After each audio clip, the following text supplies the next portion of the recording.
Hello, Janet. First one in.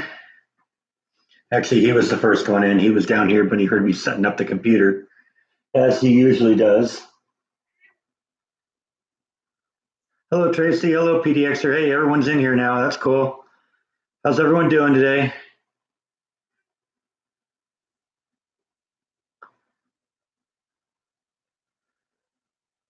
Just got done doing my vlog today. Did another restaurant review today, and so I figured come in and do a live stream, see how everyone's doing.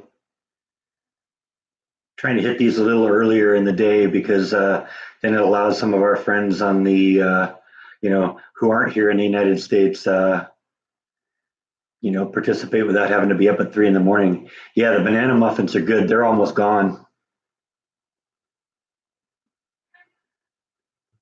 Did you hear that, Bite? She said greetings to you. That's what he's got to say to you. Of course, that's what he's got to say about everything.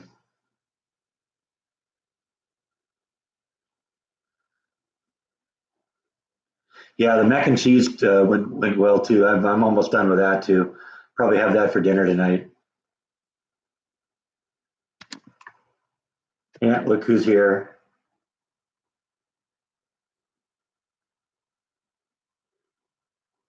Yeah, happy Chinese New Year, everyone. Everyone's saying hi to you, Bite. You better come up and say hi. Look them in the eye and say hi. And it's my buddy. You're gonna run away though when I pull the kitty treats out. That's how it works, huh? Okay, no kitty treats. No kitty treats unless you perform on camera. That's the rule. I'm sure he'll be back. Yeah, banana muffins are good. Everyone's telling me I accidentally called them pumpkin-y, but that's, you know what, brain farts, they happen. Trying to come up with different jokes for everyone.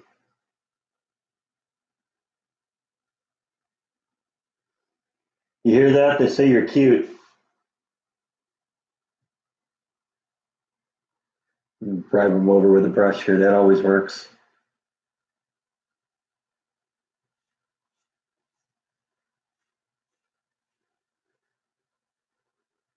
I would bet you could use a pumpkin instead of bananas. I was thinking a lot of there are a lot of things that could be substituted in there. I was thinking about a lot of people also commented that I should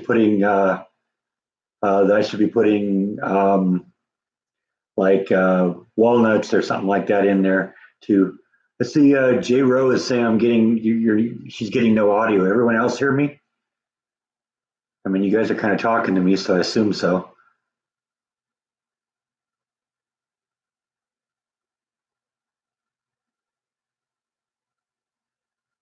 What's new for the restaurant vlogs? You'll have to wait for a couple days, but it was pretty good.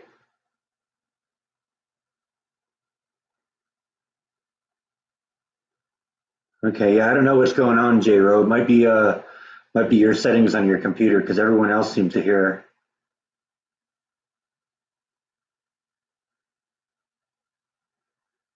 I could maybe give you advice, but if you can't hear it, you're not going to be able to hear it.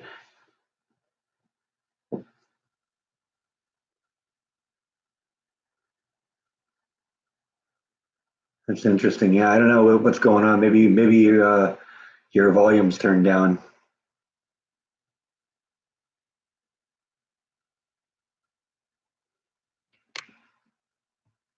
See if I can talk to him this way.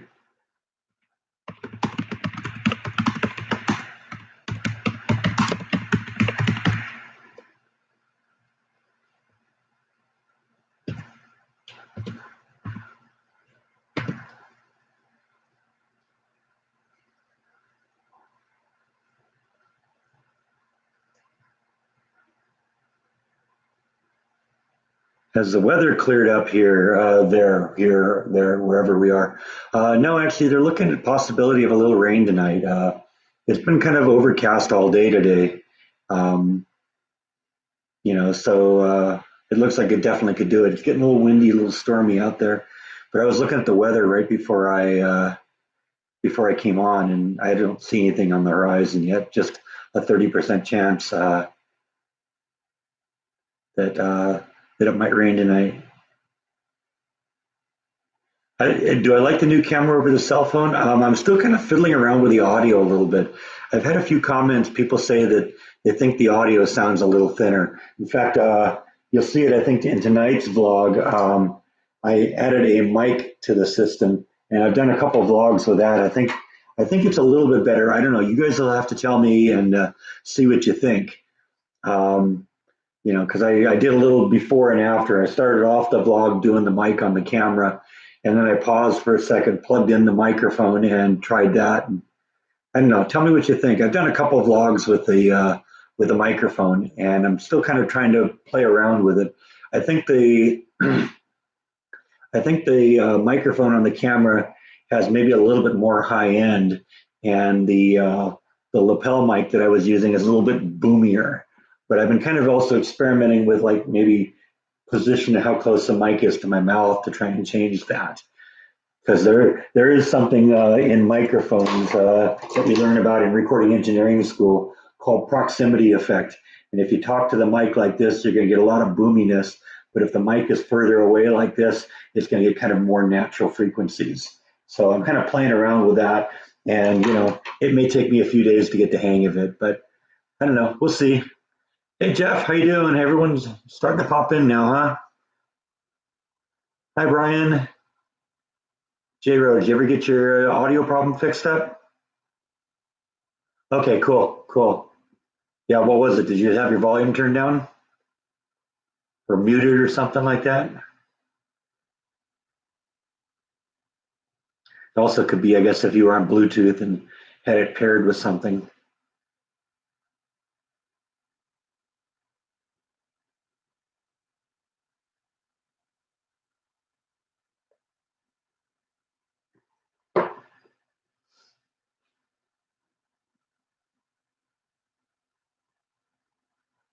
That's cool. Thanks for stopping in, Jennifer.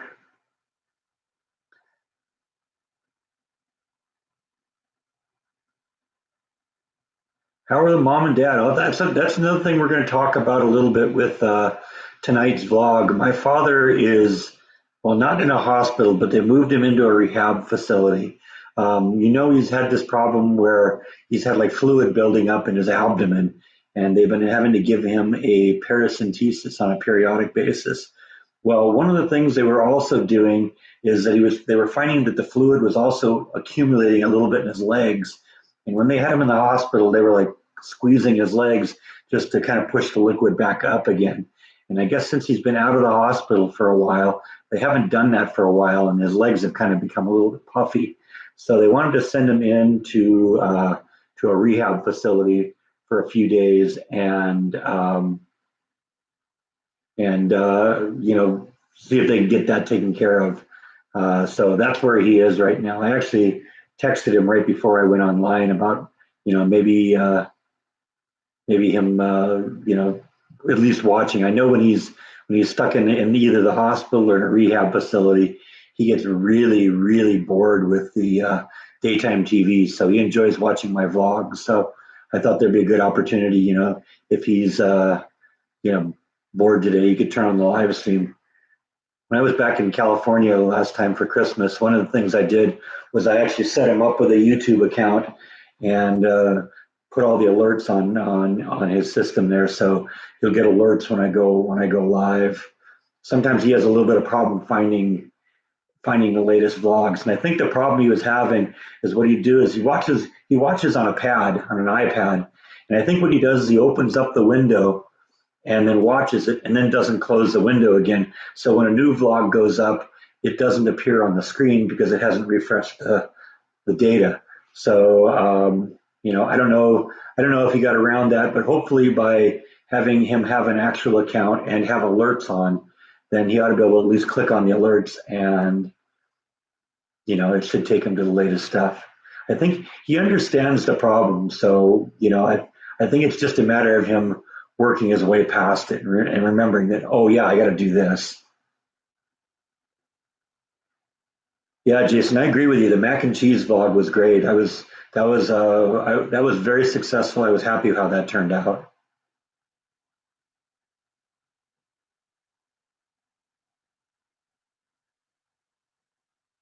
You didn't get any notice when I'm on. Do you have the alert button pressed? Not that that's necessarily the end all be all of getting alerts because it doesn't always work. But this a lot of times lately, I just I go on when I go on, and sometimes I alert and some I give alerts in the community tab that I'm going to do something. Other times, um, I just pop on and see what happens. Does he need a liver transplant? Probably. But unfortunately, due to his age, he's going to be pretty low on the priority list. So I think we're just going to kind of have to manage this situation rather than deal with that. That would work probably, but um, you know, there's unfortunately there's more people that want livers than there are livers. So yeah, Kathy, that's cool. I'm glad we got on a little bit earlier. That's sort of why I'm coming on. I used to go on about 6 o'clock, which is usually about midnight your time, and it just a lot of people just they aren't up at that time. So I missed a lot of you. So I've been doing a little bit earlier in the day lately, just so I can try and catch some of my friends in Europe.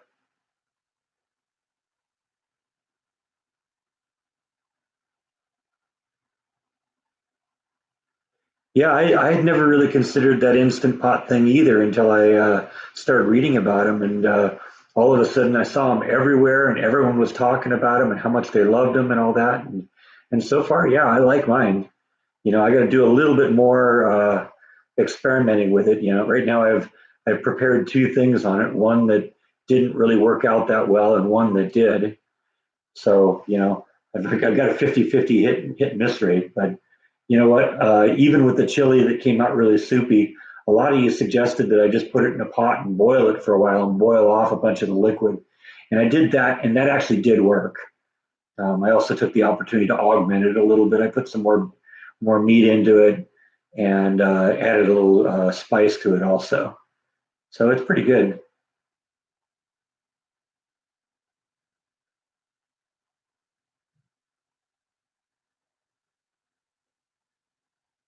Yeah, I'm glad you didn't miss out on the live stream either, Tracy. Sorry, I'm old, so I got to shift around a little bit here. Can't sit in the same position for too long. Not that any of you would know anything about that.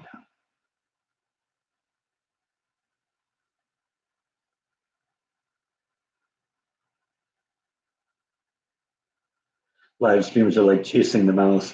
Okay, well, hey, that's good. Always keep them wanting more, right?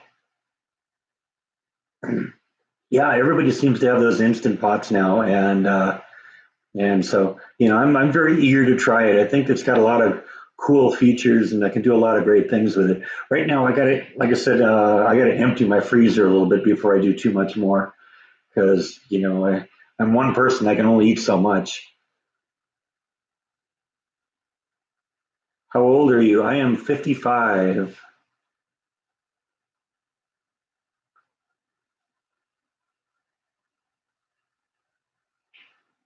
It is kind of a chilly kind of day today.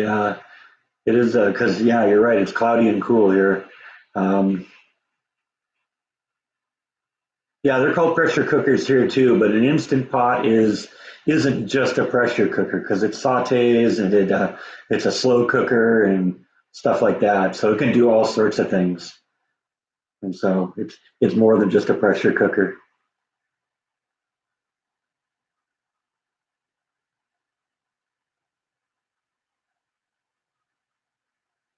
Well, I actually kind of look at the demographics of the people that watch me, and more than 98% of my audience is 35 years and up. So I'm kind of at the middle of what people watch, of the people who watch me.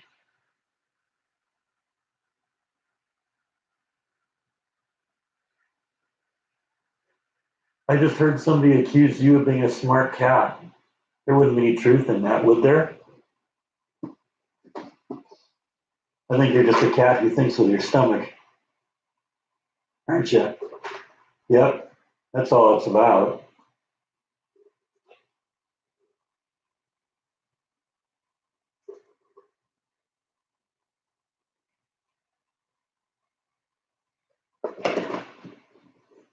You give you too many kitty treats, you'll get bored and you go up and go to sleep, and no one will see that pretty face anymore, right?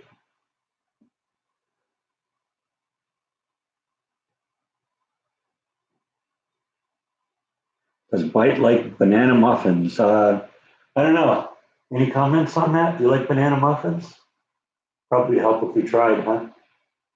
I bet you'd probably eat them. It's funny, Jordan left a bag of dog food here from when Jaw was here, and I made the mistake of leaving it on the ground. And I got up one morning because I heard this crinkle, crinkle, crackle, crackle sound downstairs. Turns out Bite was trying to get his way into the bag and eat it. Never heard of a cat that would eat dog food. It's always the other way around.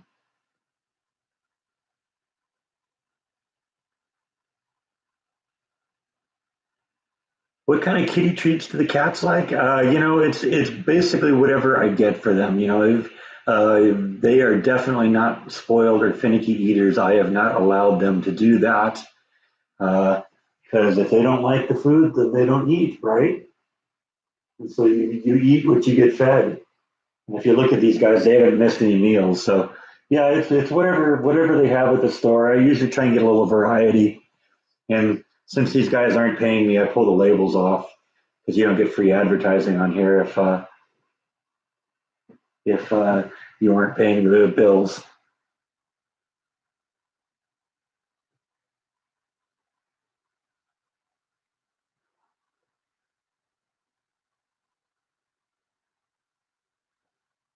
But I've never seen them avoid the treats. So, like I said, if you see how big these guys are, they haven't missed any meals. Have you bite?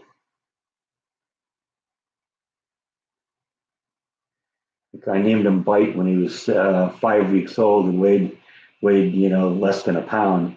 Now that he's 18 pounds and an adult, I'm gonna have to start renaming him to Chomp.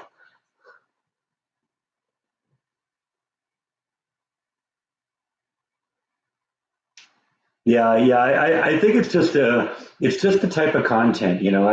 I absolutely see how the stuff I do maybe doesn't appeal to really young kids and stuff like that. You know, YouTube kind of breaks down your demographics by in a little bar chart, and you look at it, and more than 98% of my audience literally is of 35 or older, and it's about 60-40 men to women, women to men. So now you know why I do all the cooking vlogs. How's the job search? It's still going. I actually applied for two jobs yesterday. Had kind of an interesting experience yesterday because one of them, after I applied for the job, I got an email back immediately saying, "You got an interview." And basically, what this company does is they do an online interview. And what they do is they insist that you either get onto your cell phone or a tablet or a laptop that has a camera on it, and they actually video record you answering questions. So I did that yesterday. I had about 8 questions they wanted to ask. I figured, well, I'm going to be on camera, so I better dress up a little bit. It's like I got like a nice collar shirt on, so I wasn't wearing a t-shirt. It didn't look like a slob.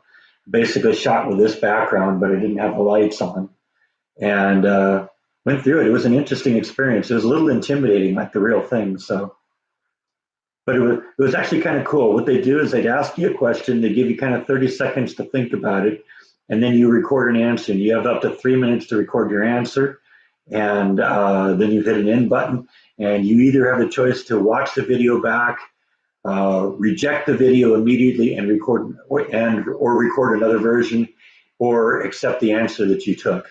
And I think the first one I actually kind of babbled my way through the first thing, but I kind of figured out what I wanted to say.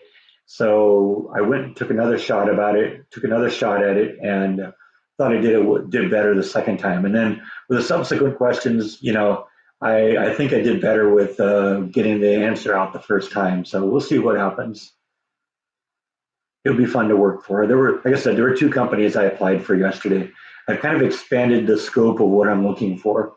In the past, there was two categories of jobs I was looking for, and basically right now is I'm having the thing just list every job in Waco, and I'm going through it. It's like, okay, I could do that. Okay, I could do that. No, I'm not interested in that one. That kind of stuff. Have I ever thought about applying at Home Depot? I don't think I'd want to work at Home Depot. I love going to Home Depot too much, and I think if I worked there and had a bad experience the way I did at Disney, I might come to not like that place the way I don't really like Disney anymore. And I don't want that to happen. I like Disney, or I like Home Depot too much. I can move away from Disney, escape the mouse. I don't know if I want to change it. I don't want to do if I want to do a vlog called Escaping Homer.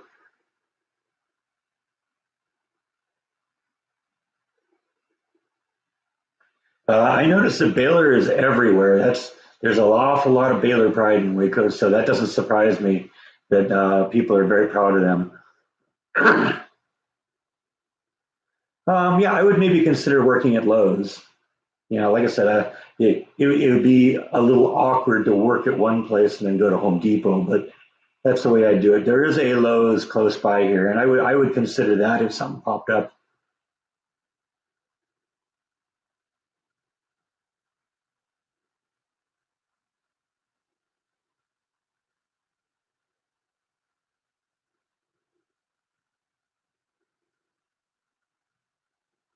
Yeah, they say they don't look at the redo videos, but I don't know. They might not. I would hope they'd give people a chance and acknowledge the fact that maybe people aren't comfortable watching doing stuff like that on camera. I was thinking afterwards like this should be real natural for me because it's basically the same thing I'm doing now. But then again, I'm not going to lose a job if I botch an answer here. You guys are just going to laugh at me. I'm used to that.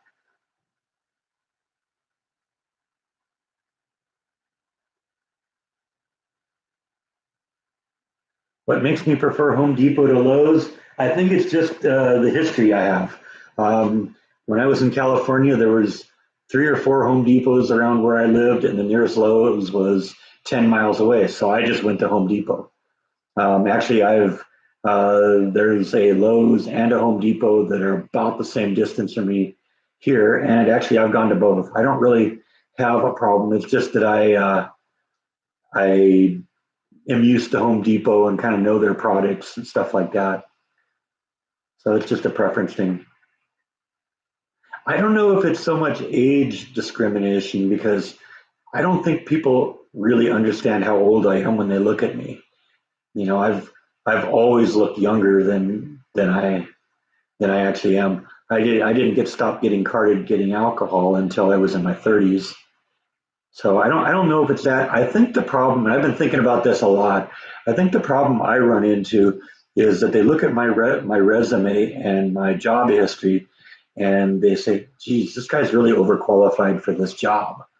And I think the concern they have is that if you know, that I'm just going to get a job from them, and just to hold me over until something else comes along.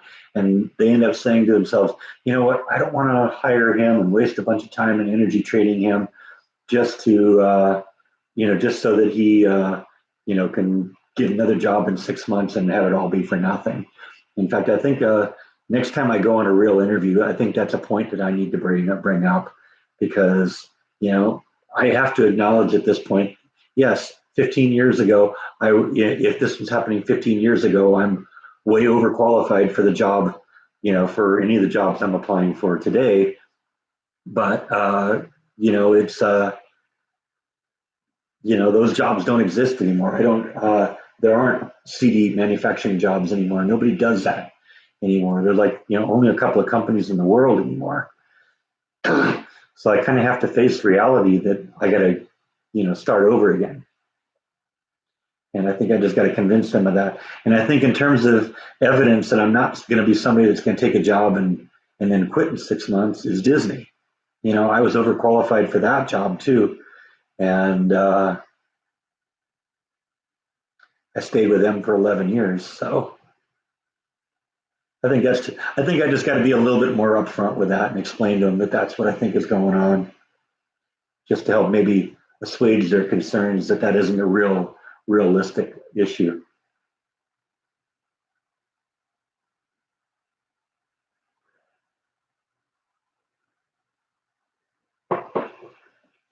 There's a whole lot of issues becoming self-employed as a handyman. You got to get a contracting license. You got to have all of a sudden you got to still start dealing with insurance and all sorts of things you don't have to deal with. I'm not sure I'd want to do that at this point. Um, I actually kind of I think prefer working for somebody else at this point.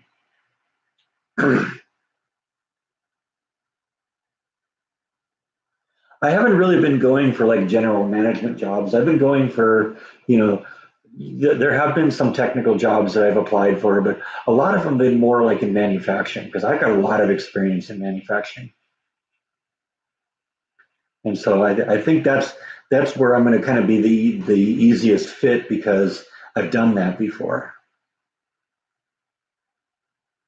Is Disney not the happiest place on earth? It is if you're paying $110 a head a day to get into it. But if you work there, not so much. Not that it's all bad. There's a lot of really great things about Disney. Don't get me wrong. I really loved working there. I had a blast doing some of the things I did.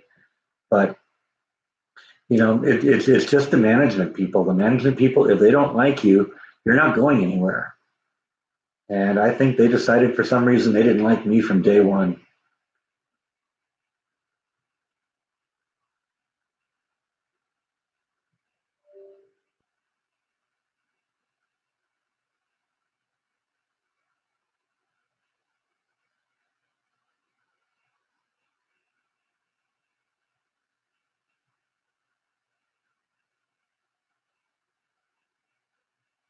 If I'm settled where you live, why move into a house? Because I want to start earning equity again. I don't like spending a bunch of money and then not having anything to show for it. This place isn't mine, and the second I move out, everything I've done is gone. With a house, I have privacy. I don't have common walls with my neighbors, so I don't hear them thumping around at night. And you know, the neighbors have a set of stairs right along this wall, and I swear sometimes in the morning it sounds like there's a herd of wildebeest coming down those stairs. So, I'm a very light sleeper. When the neighbors are bringing their kids to school in the morning, they're out yelling in the courtyard, and it's really loud out here. So I don't know. I guess I just got spoiled. Yeah, I suppose I could do some cooking at like a nursing home or hospital. Based on what I've heard from my father, though, I'd have to learn how to not to cook in order to work at a hospital. At least based on the experience of the food he's gotten. He hasn't had very good experiences there.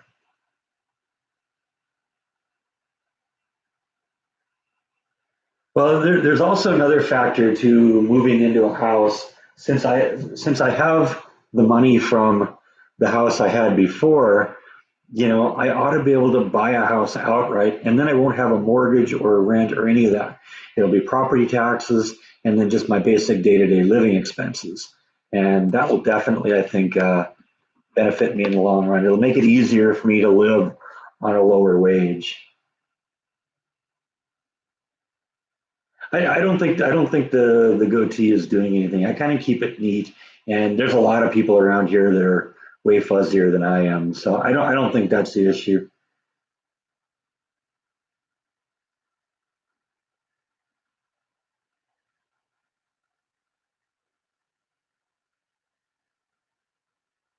Yeah, exactly. I'd have to learn how to cook bland. There definitely wouldn't be souping anything up with jalapenos if I worked at a hospital.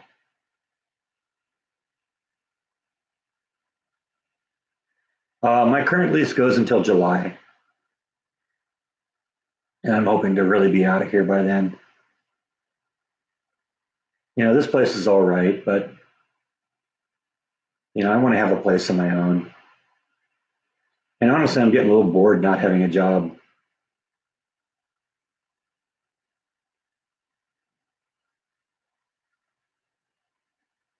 You were impressed with my bungee jumping ability. Yeah, it's just a matter of you got to be able to put your fear aside, compartmentalize your fear, and just say, okay, I believe in the technology and I believe in the physics. Just let things do as they're going to do.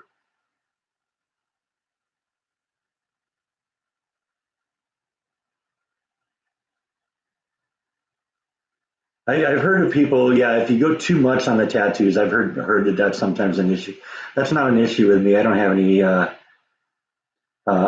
tattoos, so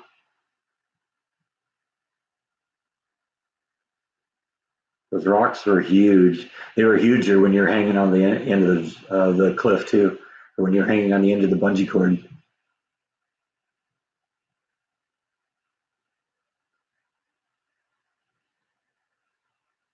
Yeah, I agree. Owning a place is the best. David Koresh, yeah, yeah. Well, there's three things that people know about Waco, and actually, I didn't find out about the third one until I got here. But it's Chip and Joanna Gaines from Fixer Upper. It's David Koresh, and it's that Dr. Pepper was invented here. Thank you, Tracy Rothmiller Myers. I appreciate that, and I appreciate any amount. Every bit helps. Yeah, no tattoos for me. I'm not against the idea. The issue is I just don't know of anything that's important in my enough in my life that I'm going to say, yeah, that's going to be important to me for the rest of my life. You know, I keep thinking of that scene from The Simpsons where Homer is trying to talk, I think, trying to talk Lisa into getting the tattoo, and he says, "Yeah, it's a good way to remember the things that are important to you." He rolls up a sleeve, and he's got a Dexy's Midnight Runner tattoo on it, and that was really funny. Thank you again, Tracy Rothmeyers. Now I know how to say the name. I won't slaughter it this time. I appreciate that. Yeah, I think it depends on where the tattoos are. I mean, yeah, if you got a whole sleeve or if you got them on your face or on your neck, you know, I do believe that turns prospective employers off. I know that if you have that at Disney, they won't hire you. You know, and they say if you have any visible tattoos, you got to cover them up. And there were a few people I knew that had like tattoos on their arms, and they always had to wear long sleeve shirts for that. You know, Disney even said you can't cover it up with a band aid. You have to cover it up completely. So that wasn't an issue there.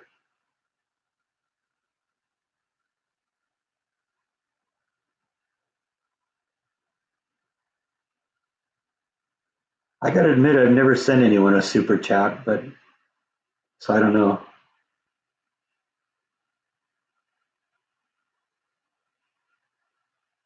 Forehead tattoos, yeah, the stuff in the nose that's kind of gross too. I don't know. I've never understood that look. Thank you, Chad. Appreciate that.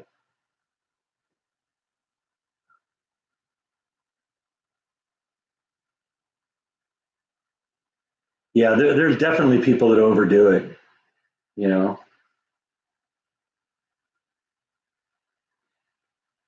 Yeah, I've heard about Doris Miller a few times because you know, as some of you know, there's a Facebook page that I follow that I get a lot of my ideas for like history vlogs. That was where I learned about, you know, the Great Tornado in 1953. That was where I learned about the Waco Horror, and the Waco Horror led to the gun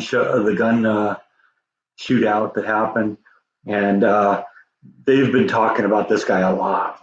So yeah, I'll definitely do something about him at some point because he's big news here in Waco. We're very proud of him.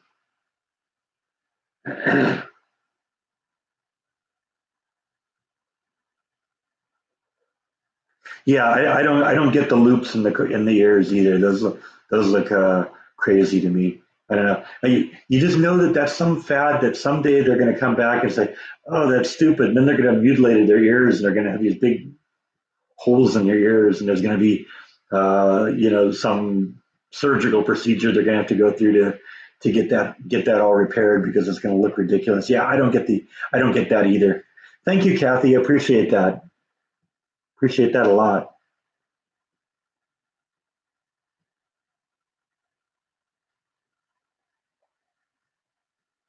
Steve Martin was born in Waco. I didn't know that. I knew about Jim Carrey in Canada,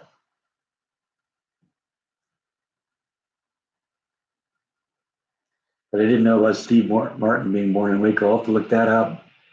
Maybe his house is still here. Guess that's what he was talking about when he said he was born a poor black child.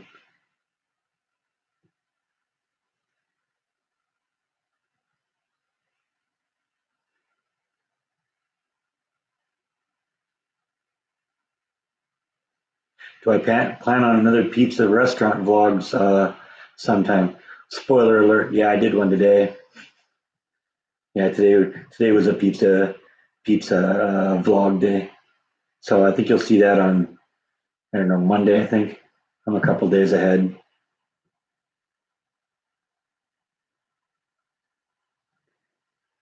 Did you hear that? Kathy bought you treats for bought you some treats. You want some treats now? I suppose you do. In a way, this is from Kathy.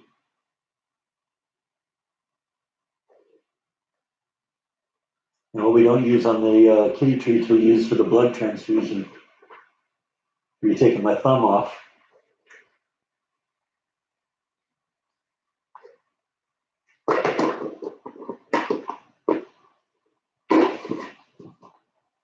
You don't ever get to see Jaw do that, do you? Jaw just goes and hides when the camera goes on.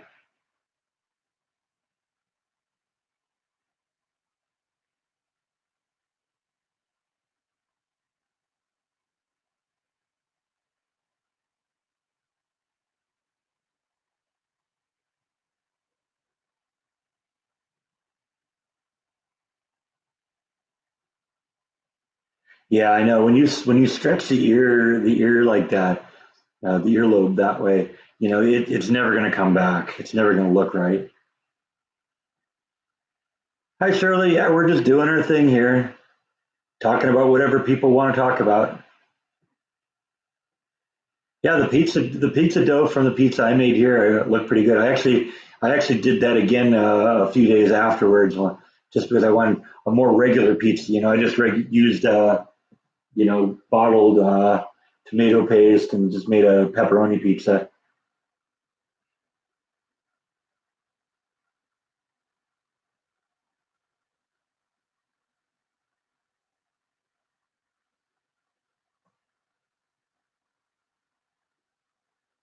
Is Waco for sure the last step for me? I hope so. I really like it here. I want to see. I really like this place. I could be happy here. I am happy here. The only thing I'm waiting on is just finding that job. And like I said, the housing costs are so low here. The people are really nice. I like the weather. I like the vibe of the place. It's more kind of my thing. So yeah, I'm happy here. It's got enough of a small town feel to um, you know. To make it feel like I'm in a small town, but it's big enough to have everything I want. So I hope this is the final place. I mean, not this apartment specifically, but I hope Waco.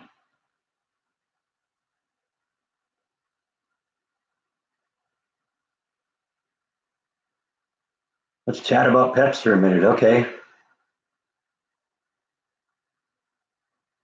I do like the instant pot. Like I said, I got to learn a lot more about it. But you know what? The best tools and things that I've got are things that I got to spend a little time learning about. So we'll get to the point where I'll know more. Uh, I'll know more about it as I use it more. What is the population of Waco? It's about 136,000 people. So it's a smaller city. It isn't a huge city. It's about half the size of Placentia where I lived before. And I one of the things I really like about it is that you can go out. You can drive 10 miles in any direction and be out in the middle of nowhere. And I really like that a lot.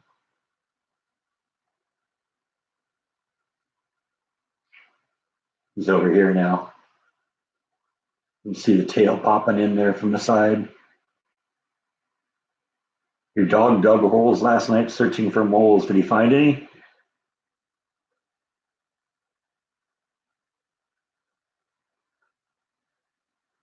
Yeah, Waco is small. Like I said, I like the fact that it's spread out over a wide area.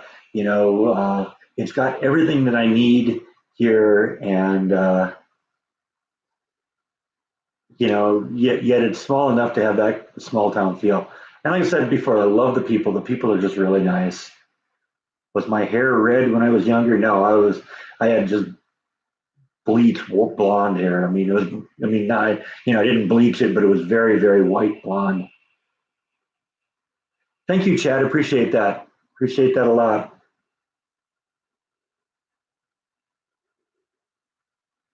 All right, thanks for stopping in, Tracy. Appreciate that.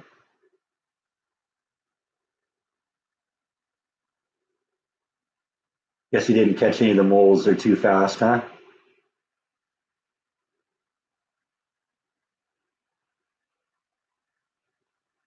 Hi, Cherry. How are you?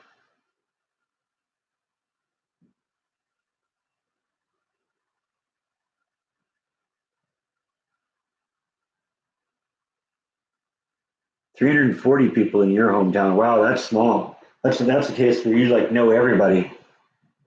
Yeah, this place is big enough where you don't know everyone, but you know, it's still got that small town feel.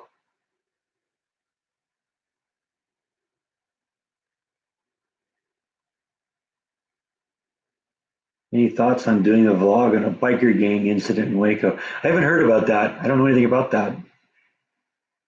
Maybe, I always kind of keep things in my notes.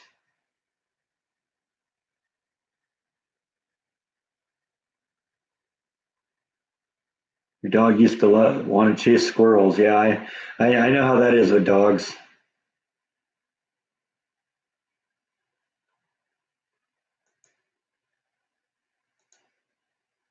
No profanity here, people.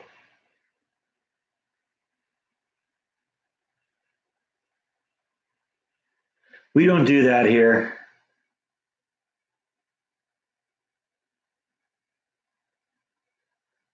Best mole solution are smoke bombs. Yeah, I suppose.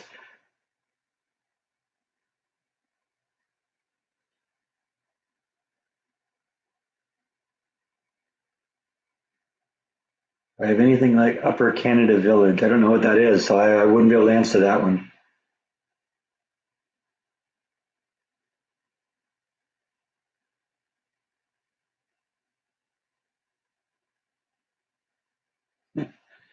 Somebody lost their pet rooster. Oh yeah, that's horrible. I hate it when that happens.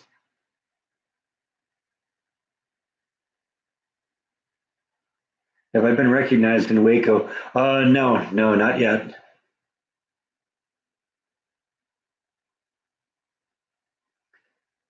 Closest thing that I have, there's a kid named Epic Paul who does a vlog who lives in Waco, and he pops on here occasionally, but I haven't seen anyone. I haven't had anyone recognize me, uh, on the streets yet.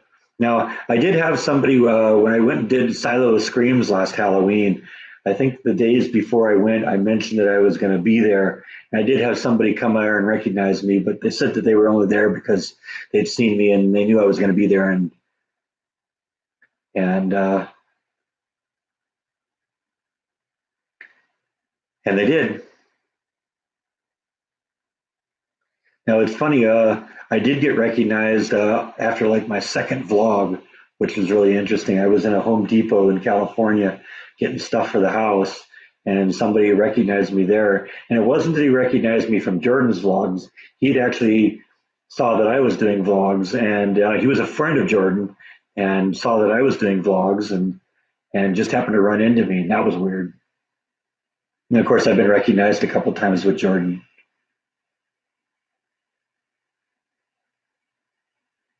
Yeah, no, I haven't heard anything about that a big biker gang fight.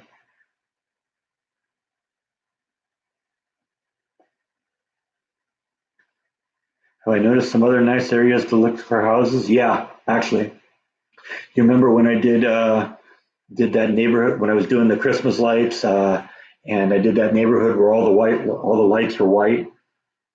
That's a very nice part of town. That's right down there by Lake Waco or Waco Lake, and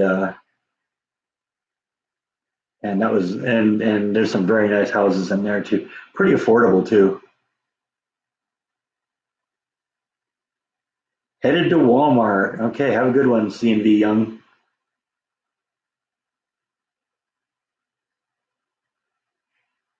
Yeah, I'm sure I'm sure it'll happen. I'm sure I'll be recognized. That's not really the end all be all for me.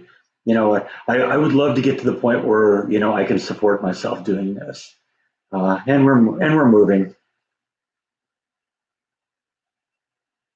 Oh yeah, no problem. I'm always glad to answer a question about something I know about YouTube. That river you're talking about, the Brazos, yeah, that goes a long ways.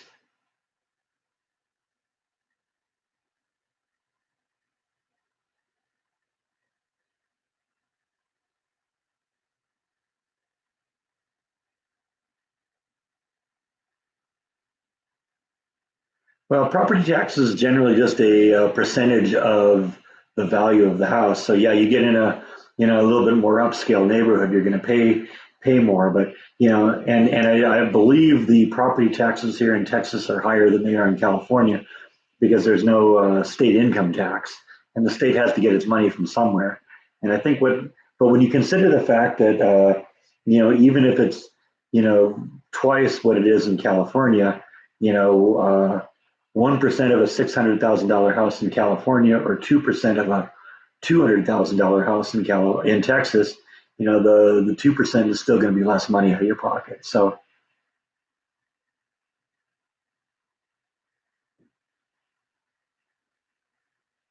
yeah, exactly. That's why they're higher in Texas because the state's got to get its money to do its stuff, and they've decided that they don't want to discourage people from working by taxing their income, so they'll do it other ways.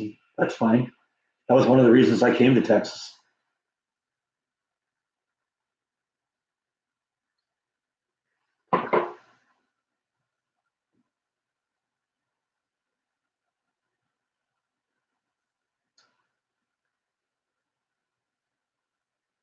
I've never really looked at houses in LA, but I lived in Orange County, and the average house price there was three-quarters of $1 million, and that's for a pretty modest house. And you can get a similar house here for a third that in Texas. So yeah, they're way more affordable here. And see, one of the things, I don't necessarily need a huge house. I would like to have some property, and so that's one of the things I'm looking at, and it's that's going to be definitely very high on my list when it comes to buying a house, is getting one that has a nice chunk of property, because I enjoy getting out and just tinkering in the yard. And that was one of the problems I ran into in California. I had one of the biggest yards in the neighborhood, but I really pretty much filled everything up. There really wasn't any more room to do anything in there unless I began ripping out the lawn. Didn't want to do that.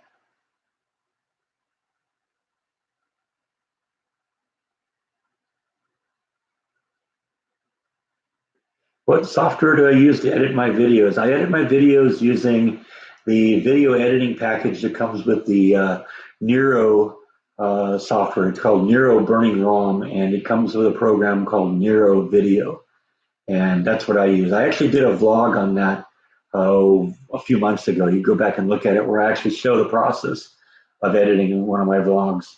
You got to check that one out.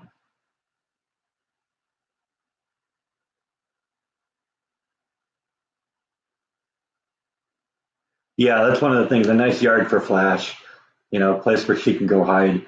It was scary. There were times in California where she'd find some place to hide where I couldn't find her, and so I'm guessing it'll get worse if I have a bigger yard. But you know what? That's the beauty of it. It isn't like a cat where you have to feed him every day like this guy. And you have to take care of them, make sure they're all okay every day to make sure they continue to be healthy. Flash is just a real autopilot pet. Um, And so, you don't really need to do anything with her. She just basically takes care of herself. She fed on the lawn. She found places to sleep. She'd go do her thing.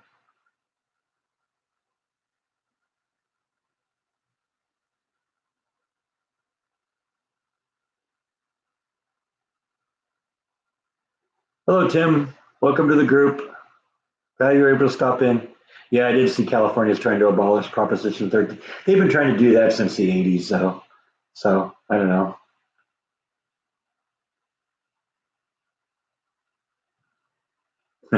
Flash needs GPS. Well, I think I need GPS on her so I can find her. Are my parents settled in their new home? No, they're not going to move in until the first of next month. Probably, I think they want to be in by about the 6th.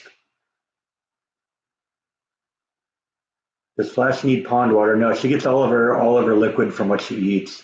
In fact, she avoided the pond. I never saw her anywhere near it. The only time I ever saw her near it was when I had it drained and when I was like working on it. You know, I drained it about once a year to clean it out and repaint it and all that stuff. And then I'd see her like four wheeling it down the side of the pond in there, but she stayed away from the pond. She wanted nothing to do with it. Have my parents moved yet? No, not until next month. Hi, Dandelion. Glad to see you.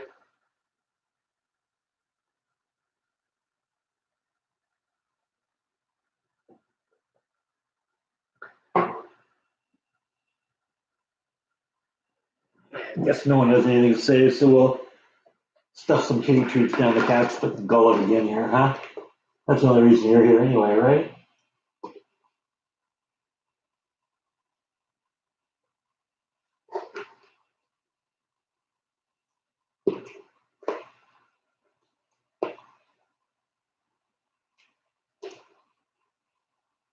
Yeah, that's why we're gonna change your name from Bite to Chomp, right?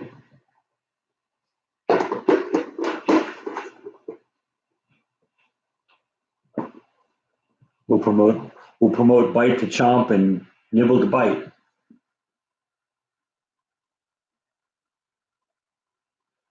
Worry about foxes in the garden. I don't know. I haven't seen a whole lot of that. About the only wildlife I've really seen here, um, is your occasional rodent, or possums or skunks or an occasional armadillo. I don't think I've seen any foxes.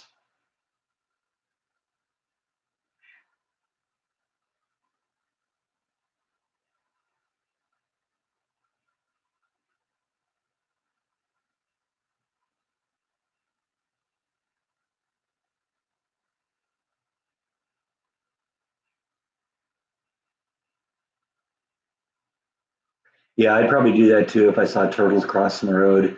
I don't know. I know some people that aim for them. It's like that's horrible.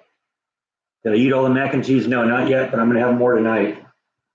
Any job interviews lined up? I did a couple. I talked about this a little earlier. I did a had a couple of applications I posted yesterday, and one of them immediately after I posted, I got an email back saying, "Hey, you got an interview," and basically they wanted to do an online interview with me, and basically, they asked me questions, and I had to get on either a cell phone or a tablet, or in this case, I got on a laptop where it has a camera on it, and had to do an interview. That was a little nerve wracking. It was like the real thing. You'd think I'd be more comfortable being on camera, considering I do this all the time, but no, it isn't the same thing. I hear that. Okay, I know you mean Ozzy. Ozzy is diagnosed with Parkinson's. Yeah, that's sad.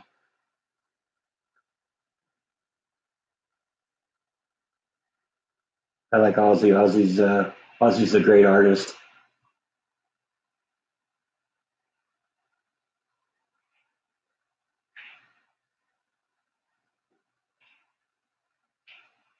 Yeah, autocorrect has its good points and its bad points. Sometimes it's really annoying.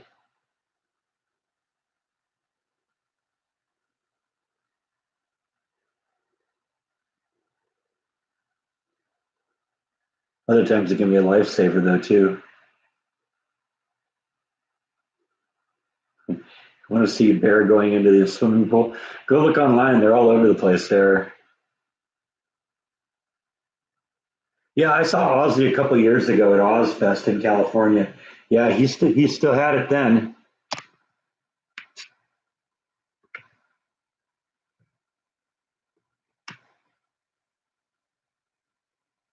Have I ever run into any poisonous snakes while hiking in California? No, never once.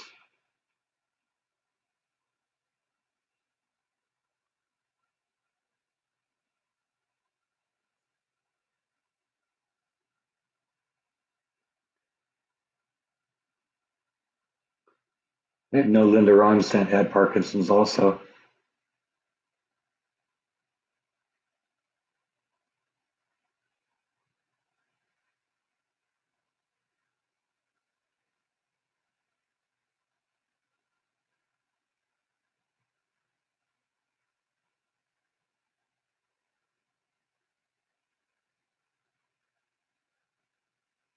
I've seen foxes around in California. I went golfing once with a friend, and there was a fox just kind of walking around the golf course. I pointed it out to the friend. He'd never seen one. He says, "Is that a threat to us? Or is that a threat? Is that a danger?" It's like, not to us.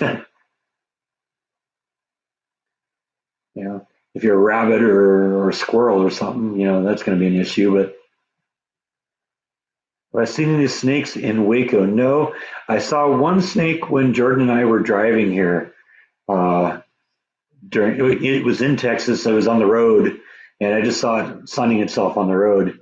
In fact, it was one of those scenes where I was doing a time lapse where I was shooting through the road on at high rate of speed. And okay, goodbye.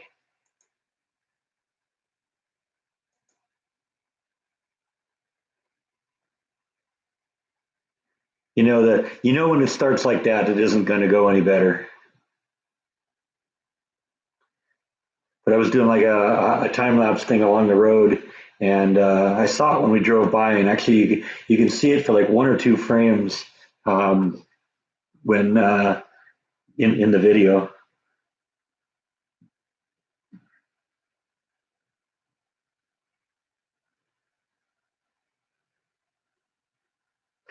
Never really had any scary encounters. I think, I'm a bit of an introvert, so the whole thing is a little scary. But even then, I'm becoming a little bit more comfortable doing it. And perfect example of that was when I ended up in that vintage gas station a few days ago. I can't imagine having done that. A year ago, walk up to some total stranger with a camera and start talking to them. But you do it, and it just kind of becomes more comfortable.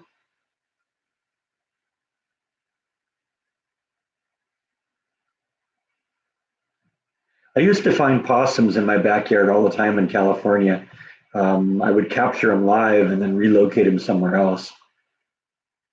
Maybe I'll post some of those videos sometime. I don't think I videotaped a whole bunch of them because I wasn't really doing that at the time. But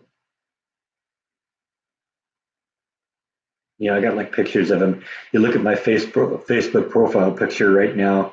For those of you who are on there, it's one of the possums I caught a few years ago.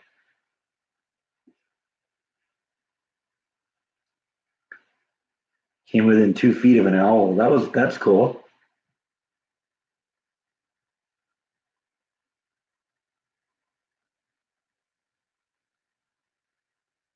Oregon, you stop to pick up a hitchhiker, and there was a rattlesnake. That sounds like fun.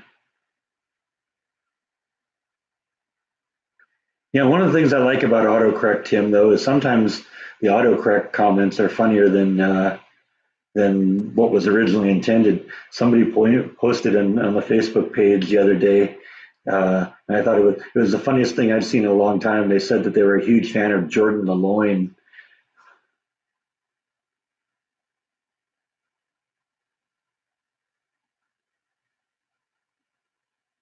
I don't know if David Koреш's grave is in Waco.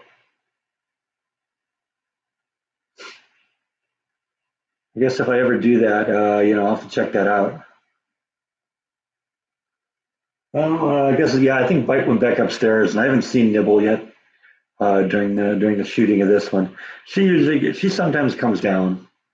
We may see her yet. You know, sometimes if I shake the kitty treats.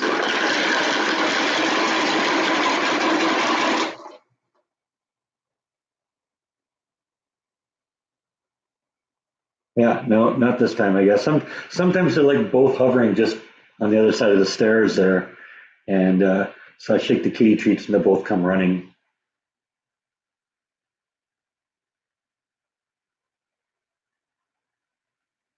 Oh, there's Bite again. He's coming down the stairs again.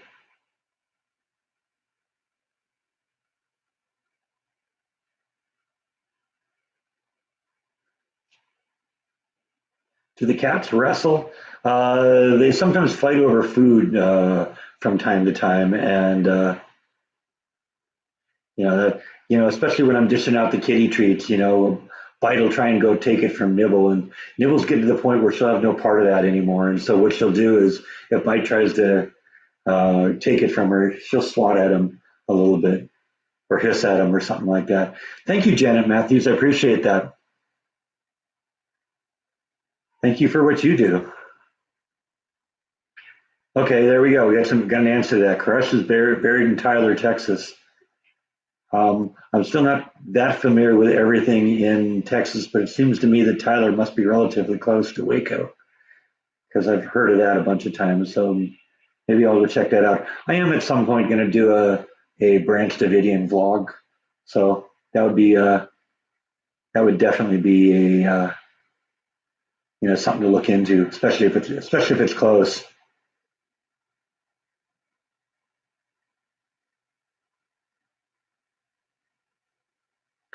I would hope that would happen, John. That I'm starting to become professional here. I'm pushing about 3,000 subscribers. That carries a little bit of weight, I think. Tyler is about 100 miles east of Dallas. Okay, so it's not quite as close as I thought, but yeah. Bite came back. I kind of hear him now because his motor's running. I don't know if you can hear that, but yeah, his motor's running. 128 miles to Tyler. Okay, thanks, Robert. Yeah, yeah, maybe we'll check that out. I don't know. Like I said, I do want to hit the Branch Davidian site. It isn't that far from here, and be another good epic vlog story to do.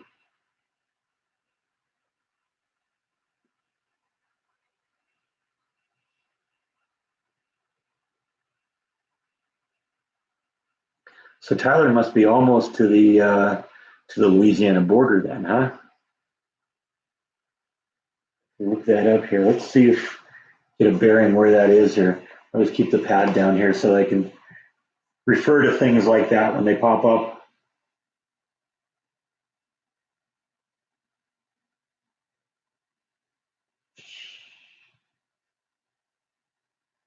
Just to kind of know where.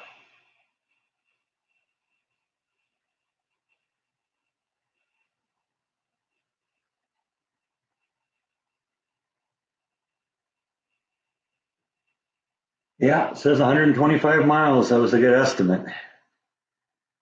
Just want to kind of get a bearing where it is. Okay, okay. Okay, yeah. When I was here, I went to when I was here, scouting out Texas for the first time, trying to figure out where I wanted to move. One of the places I went to was Longview, and Tyler isn't that far from Longview, so not quite as far as as Longview, but yeah, that wouldn't be too bad of a drive, I suppose, if there was a good story out there. Yeah, my understanding is there are still people that are there are still Branch Davidians on the site. Yeah, I got your super chat, Janet. I gave you a shout out, but I'll thank you again. That's a nice one. Appreciate it. Yeah, that's true. It's 40 minutes on a Texas road. It's maybe a little bit more than that, but 125 miles. That'd be 2.5 hours in California. I'll be there in 90 minutes, and if I'm doing it here, because that's one of the nice thing. The speed limit's so much higher here. It's a lot of places in the open. It's 75 miles an hour, and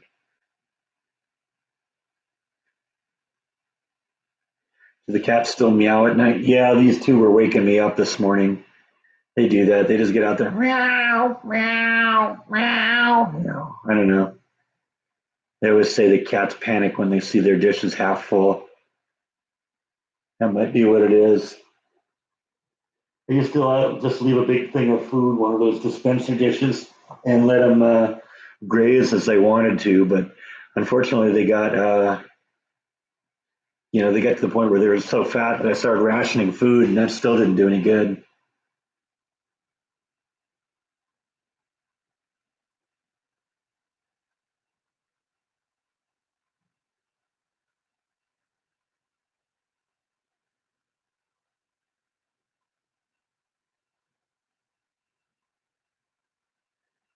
To check, see if there's any Chipper Joanna game sightings. Yeah, that'd be fun. I'd love meeting them. That'd be fun.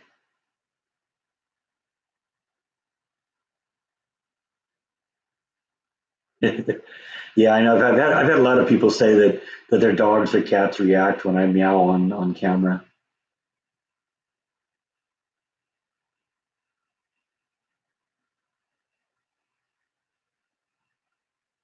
Yeah, I don't know if I'd want to flip houses or not. It'd be one of those things I want to kind of do on my own. Oh, look who just came down. Nibble's down here. Nibble's right there. I don't know. Now she's going into the kitchen. We'll see.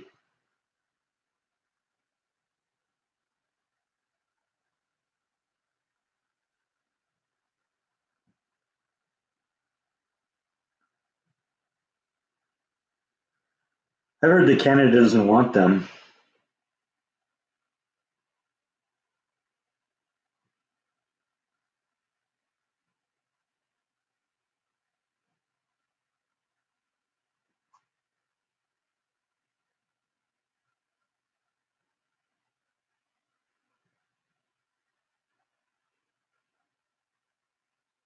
Valentine's Day will be on the horizon soon. Perhaps you can vlog the roses that come from Tyler, Texas. They supply most of the flower shops throughout the country. That's interesting. I didn't know that.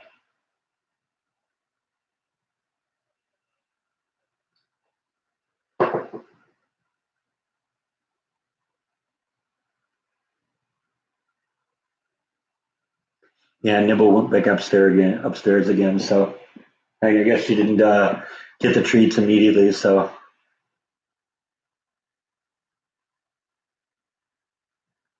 all right, if you take off. Thanks for stopping in, Tracy.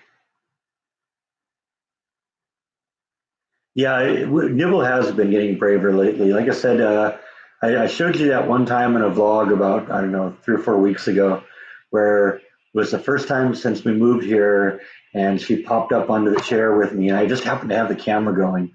And it was the first time since I moved here that she did that. She used to come up in the chair and sit on my chest and then take kitty treats out of my hand. Now she does that like every night. So yeah, she's coming out of her shell. She's getting used to this place.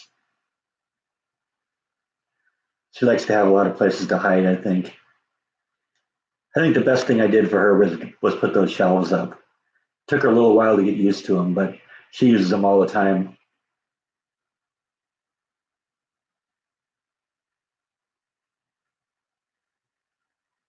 You like the bite and nibbles cats with the chef's hats. That'd be an interesting idea. I suppose I could do that.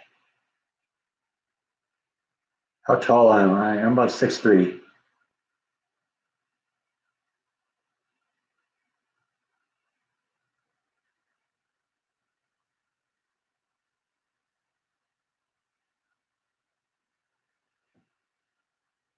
Yeah, it was interesting. You guys have heard me talk about Guided by Voices a number of times. I just realized a few days ago that Guided by Voices has a company that's doing their merch for them, and I was actually looking to see maybe if they would handle something as small as me.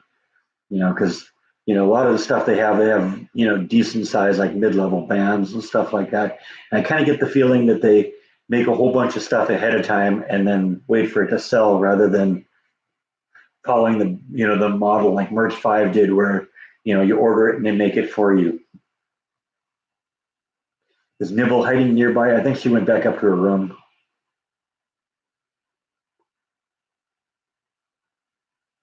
Very cool, Julie. I'm doing good.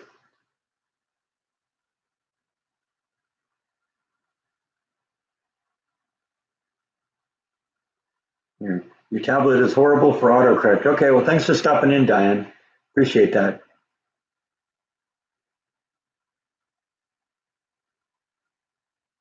Is Nibble hiding nearby? No. There's like a little stairwell that goes up kind of behind the camera right now, and she took off. Generally, that means she went back up to her room, up to her room. The only thing that I think Jordan is using right now is that what's the name of the company? It's not Merge Five. It's the I can't remember. So I'm sure somebody will remember before me.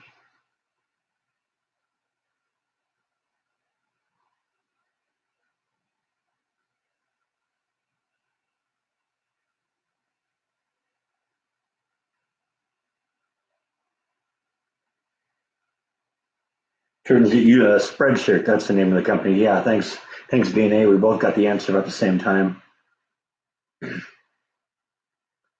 I've never really been that big of a fan of Spreadshirt because it's just a really complicated site to use, and I think the reason Jordan didn't like it that was just it so much of the money goes to the expense and all that of making the shirts, and there's just such a tiny little profit margin. And then, like I said, it's really complicated to use because you got to upload the picture, and then it's got to be approved, and then you got to go jump through a bunch of hurdles. And I do actually have a Spreadshirt account, and I've never even promoted it.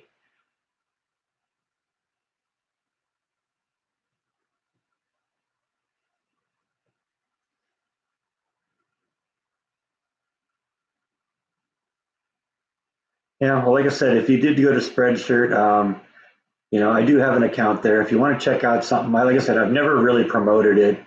It's one image. I think it's that image that John Yarborough did for me of the image of me sawing a pod in half with a chainsaw.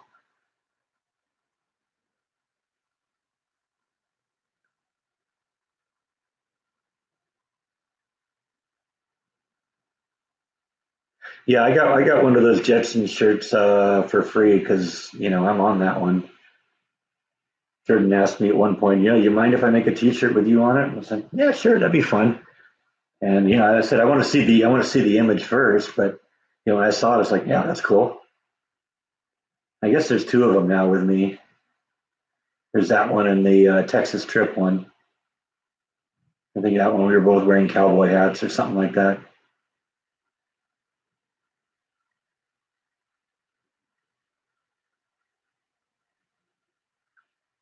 Yeah, like I said, I want to go check out that one that band Guided by Voices uses. Like I said, if they're pre-making shirts ahead of time, by the hundreds or thousands, and then trying to sell them, then that's not going to be the move for me. But if they,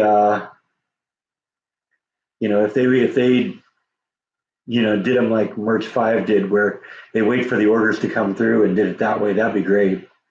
Because then I consider doing it. I'm just not sure there'd be enough business on my end to justify doing it.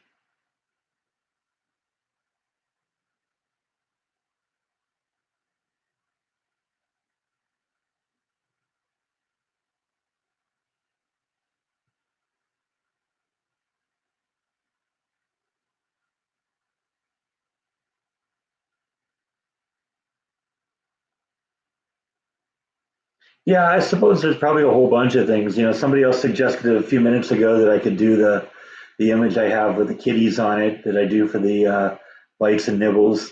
And yeah, I could do the mouse logo and stuff like that. Technically, I paid John for those images, so they belong to me.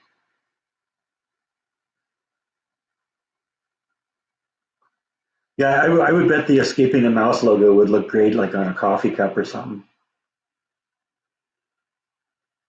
I've also noticed that there's like a couple of t-shirt companies here in Waco. If I were going to do something, it'd be nice to, help like local businesses.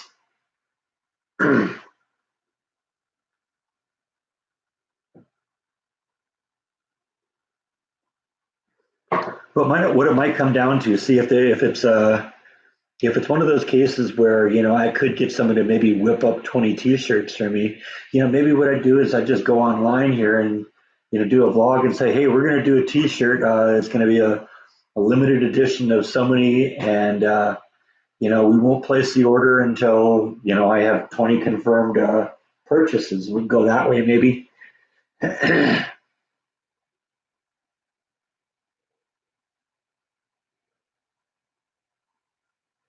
Do I have to help sell my parents' house? No, I think they'll probably be able to deal with that. I am going to probably end up going to California sometime next month, just to kind of pick through some of the stuff that I would like to keep, because my parents are going to take the stuff that they think they want for their apartment, and then allow my sister and I to kind of go in and decide the things we want before they do the estate sale.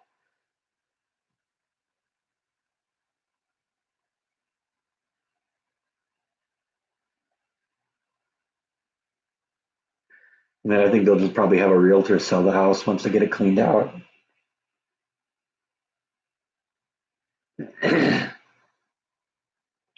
What is a reverse mortgage? Well, I'm not a lawyer, but a reverse mortgage basically I believe it's a government program set up to allow seniors to begin cashing in on the equity they have in their house. Basically, a lot of people get to the point where when they retire, they're running out of money because people are living longer now, and the only real asset they have is their house. And so the reverse mortgage allows them to live in the house, and the mortgage company starts sending them money on a monthly basis. And then when the people decide to either sell the house or pass away, then when the house is sold, that much that went into the reverse mortgage reimbursed to the mortgage company plus interest, I'm sure, and then the balance goes to the estate. I don't know. I don't think how about a shirt with bite and nibble chasing a mouse. I don't know if we'd ever be able to get a realistic image of that, because I don't think they'd know what to do with a mouse if they caught one. But the only thing we got history of them chasing is crickets, and even then they're more interested in playing with them than eating them.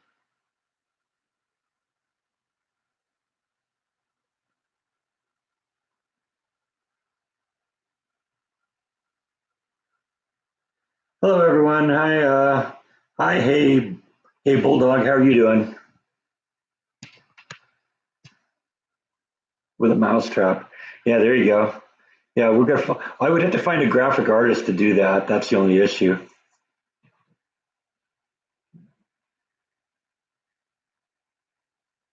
'Cause I don't know too much about that. When John did the escaping the mouse logo for me, and the pods t-shirt one for me, he sent me the Photoshop files. He actually did it in Illustrator, but he sent me a multi-layered Photoshop file that I can open up and play around with. And it's staggering how many layers of stuff he put in there to make that all work. That's just way beyond me. I'm pretty good with Photoshop, but that smokes my abilities.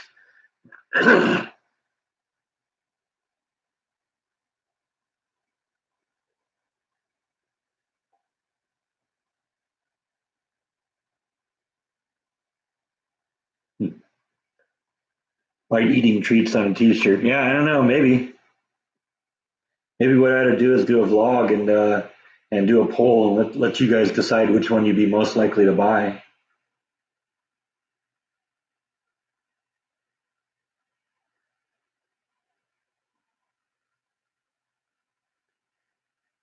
Did I have to copyright the logo? No, we haven't done anything like that. But um, I specifically commissioned John to make the images, so the images technically belong to me.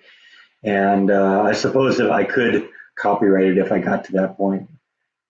I don't think there's enough of a demand right now for my evil Mickey image. Did I go to the JFK library or the LBJ? Sorry, LBJ library. Yeah, I was there.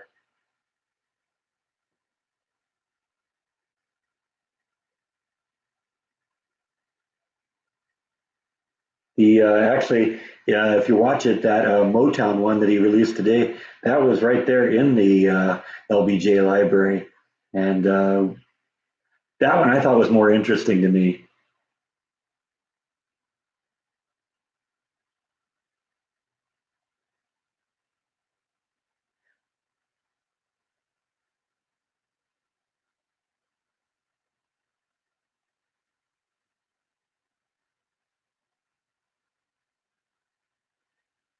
So, Kathy, does your niece do stuff, by hand, or does she do it like in Illustrator? Because what would have to happen is it would have to be in a digital format.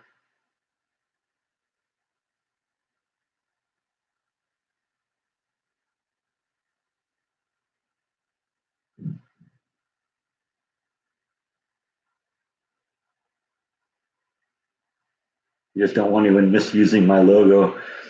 Probably could make an argument that I'm misusing it.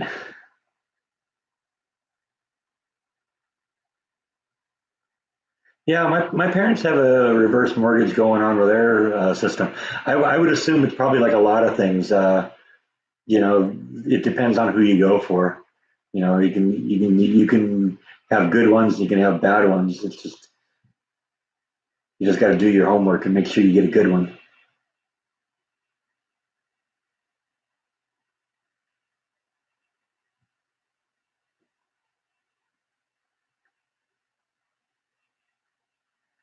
Yeah, I guess I'd want to see a sample of her work.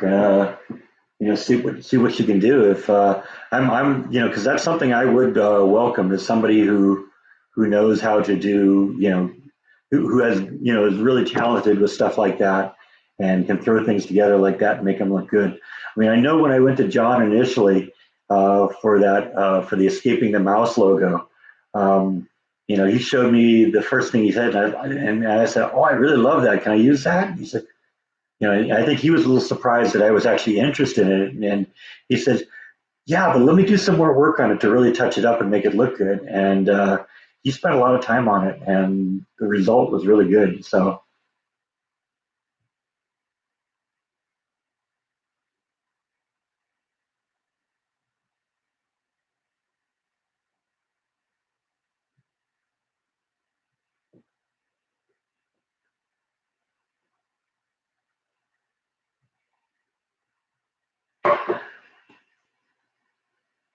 yeah, I've heard good and I've heard bad about LBJ.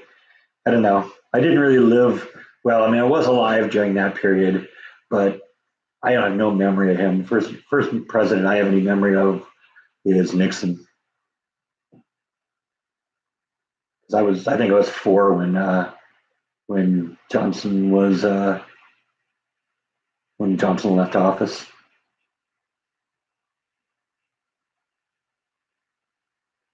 Yeah. Let me see what your niece can do. I'd love to see it. If you need some like still images or something to work from, let me know. But it would have to be something at a reasonably high resolution, 300 or 600 DPI, and large scale image so that we can make it look good when we transfer it onto something.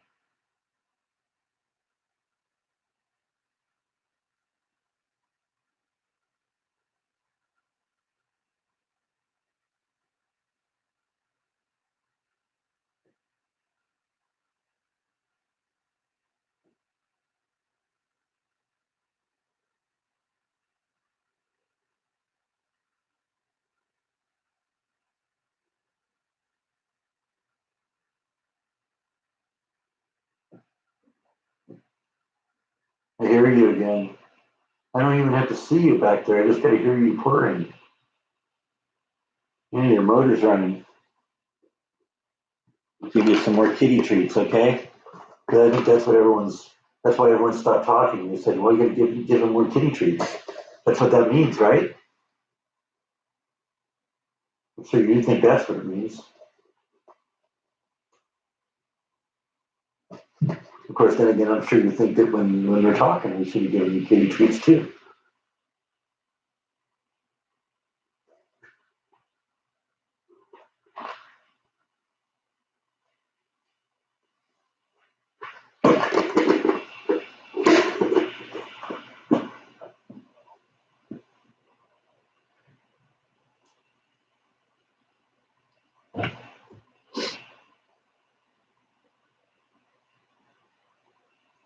Yeah, we got a lot of stuff going on here with LBJ. That we're encroaching a little too much into politics now. So let's drop that subject, please. I mean, people either like them or don't like them, and see that's why I don't like getting into the politics because then people start doing stuff like that and sniping at each other, and yeah, just not really into that.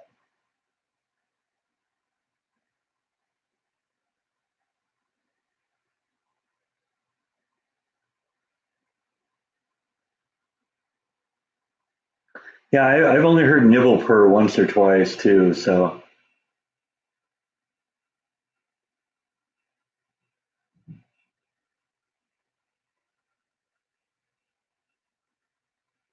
is Jordan back in LA now? I don't know where he is at the moment.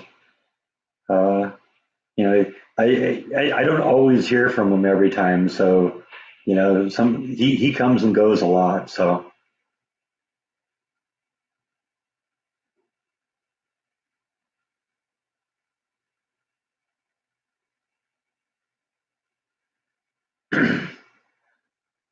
all right, yeah, bye, Janet. Thanks for stopping in. Appreciate you as always.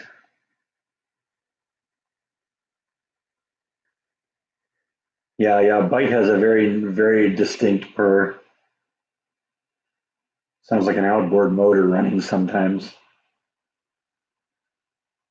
He's also the only cat I've ever had that snores.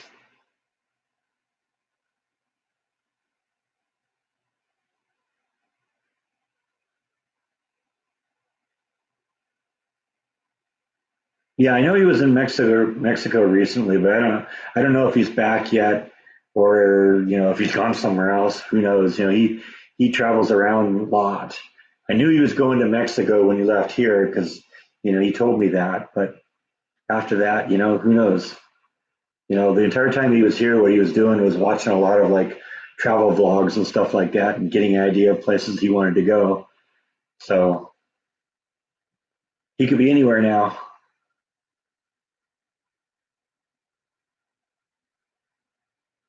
Does he snore loud? No, but that he does snore.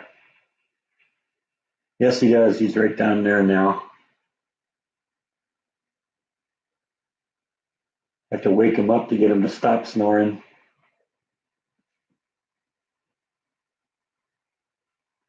Yeah, I don't know if I'll keep the Christmas lights up for a while or not. I don't have any reason to pull them down now, and it doesn't necessarily have to be Christmas. It's just kind of, like you said, festive.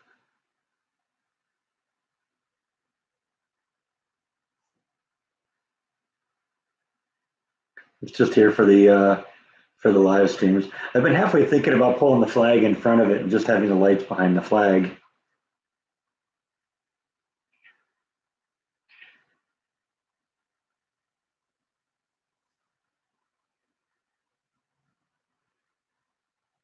Leg of lamb and corned beef. That sounds good.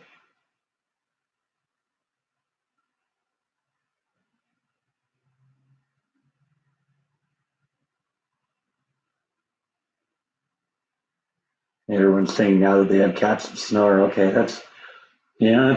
It's a small world, I guess.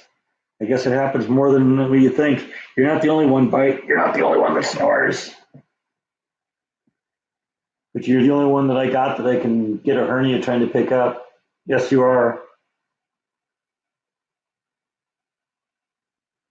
I don't know if you can hear this guy snoring.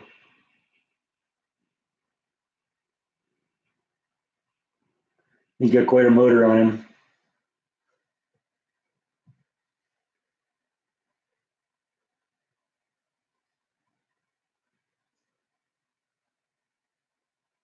Yeah, I've heard people putting Christmas lights up on like like umbrellas under the over on a deck or something like that.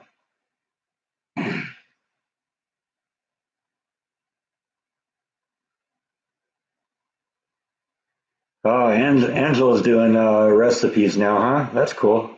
I'll have to check that one out. I guess I missed that one. Yeah, I'm not quite sure where the microphone is on this computer, so I know the camera is right there. I can see it, but not sure where the microphone is.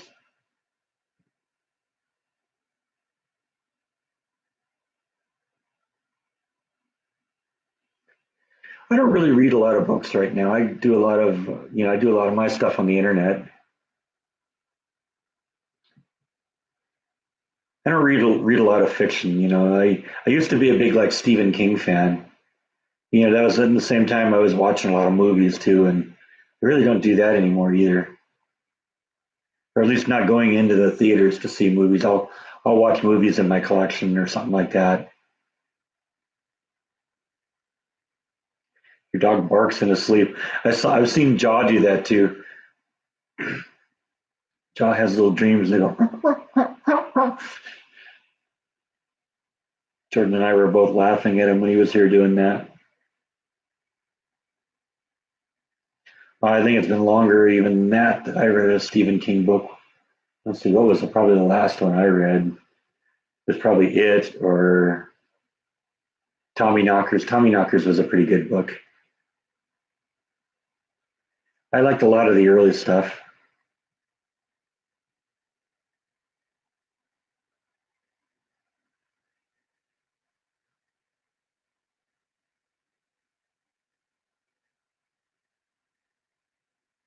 Yeah, I really like a lot of Stephen King's older books. I haven't really gotten into reading any of the new ones. I think one of my favorite old books of his is Stand.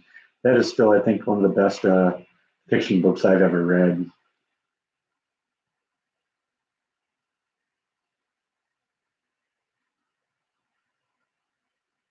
Yeah, Salem's Lot was a good one. Far better than the movie. See, that's a lot of problem with Stephen King's books too. They don't usually survive the trip to the big screen. I can name on a couple hands, that ones that changed, that were different than that. I mean, Green Mile is a good one. Shawshank Redemption is a good one. Are good examples of books that Stephen King books that made it to the movie to the big screen and did so successfully. But for every one of his books that goes well, then there's one that just like, ugh, what were they thinking? Yeah, Stand by Me. That's another one. That was originally called The Body. See, I didn't like Thinner. The book was good. I didn't like the movie. What was my favorite Stephen King book or movie? I think I'd have to go with The Stand. I really like the miniseries. There's a lot of great people in that one.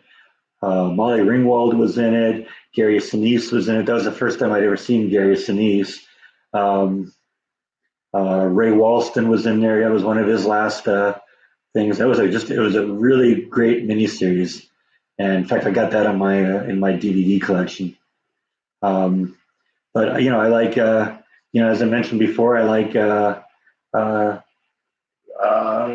Hayworth and the Shawshank Redemption. That was what the Shawshank Redemption was originally called. The Body, which became Stand by Me, was good. Um, and the Green Mile, that was good. Yeah, I don't think I ever saw or read Needful Things. Yeah. Stand is far and away my favorite one of his books, and I actually have two versions of it because I read the original version of it, uh, and then there was like an unabridged version that he released a few years later. And I got that and read that too. Did I see Rambo 4? No, I haven't. I actually do want to see that one. I think they call that one what, Last Blood. No, Rambo 4. That was the one where he went into that was the one where he went into Burma and rescued the missionaries.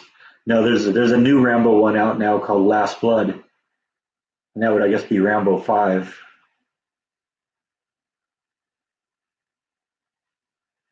The banana muffins were good, and they have kept well. It's been a few days, and they're still fresh and they're still moist. And yeah, they won't last for much longer though, because I'm eating them pretty fast. Yeah, Shining was great as a book.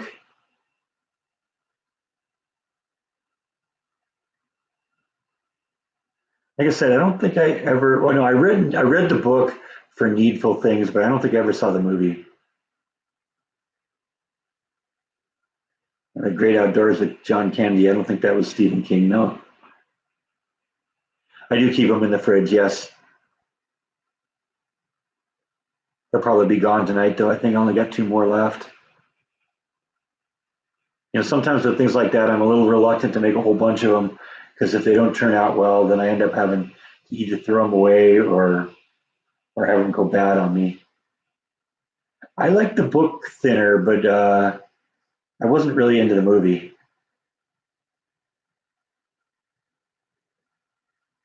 Oh yeah, I'm always being photobombed by this guy. I'm actually aware every time he pops in here. It's just I sometimes just kind of ignore him. Yeah, see, I think I was out of Stephen King by the time Dark Tower came along, so I never read that. I'm glad you like the Bite and Nibbles cooking vlogs. Yeah, we'll do more of those. Don't have any more of them on in the works yet, but you never know. That's just always something that's like, hey, I'm in the mood to cook something. Let's go find something that looks good. Like I said, I haven't been doing any more of the instant pot recipes lately, just because I'm kind of I want to kind of finish up the stuff I've cooked before. I usually when I do a cooking vlog, it's like one a week because then that gives me plenty of time to finish up, the food before the next one. Christine, Firestarter, Cujo, those were all excellent books. I didn't really like any of the movies, but I read all those. Yeah, Christine especially, that was a great one. And of course, I like the early ones like Carrie and The Shining and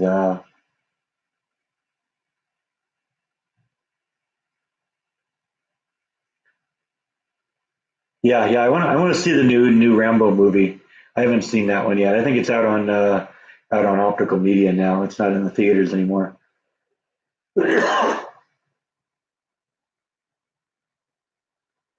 Hello, Kansas. Welcome to the club. Do I have a freezer? Well, I have a refrigerator freezer. I actually have an upright freezer that's in the closet, but I'm not using it right now because I don't really have any room for it. And but what I'll do is I'll put that in the garage or something when I get to the point where I have room for that and can start buying the stuff. See, what I used to do is every year for Christmas, my mom would get me like a $500 Costco gift card, and and what I would do is when I was ready for it, I would go to Costco and I would literally buy $500 worth of meat. I'd buy packages and packages of chicken, packages and packages of pork chops and steaks and you know tri-tips and stuff like that, and just basically package it all up separately, put it in the freezer, and then I'd eat for like a year. And since I don't have the freezer going right now, I haven't been doing that. So I actually do have one of those cards hanging around. I'm waiting to use it, but it's also a little bit of an issue because the nearest Costco is 100 miles away in Dallas. It was a lot easier when it was, just 5 miles from me. But I will hit that again at some point. Thank you, Ruth Jones Hernandez. I appreciate that. Appreciate that a lot. Very generous of you. Yeah, Running Man. That was a Stephen King book too. I didn't really like the movie, but the book was good. Hi Nada, welcome in, welcome to the group here. We're gonna go for a little while.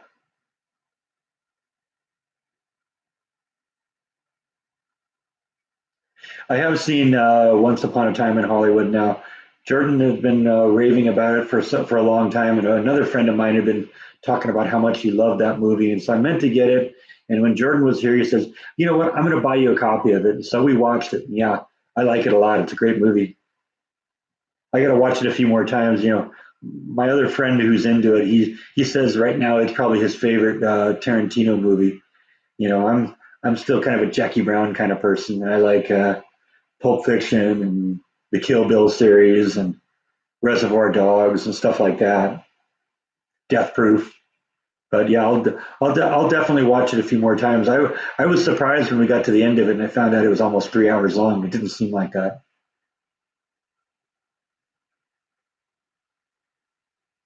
Oh yeah, my mom always knew what I did with that gift card, and that was why they kept coming every year. It got to the point where I would actually eat. Um, it'd take me longer to go through the meat than a year. So I actually lapped my mom one year. She gave me a new card and I hadn't used up the old one yet.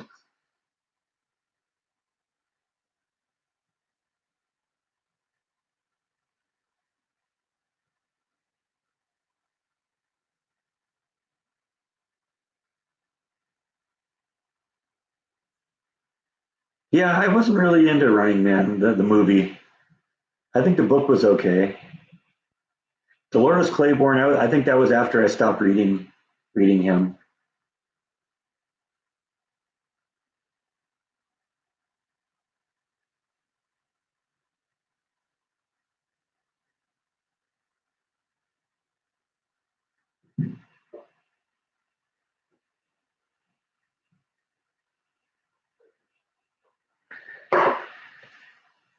Gotta keep my throat dry here, or not undry.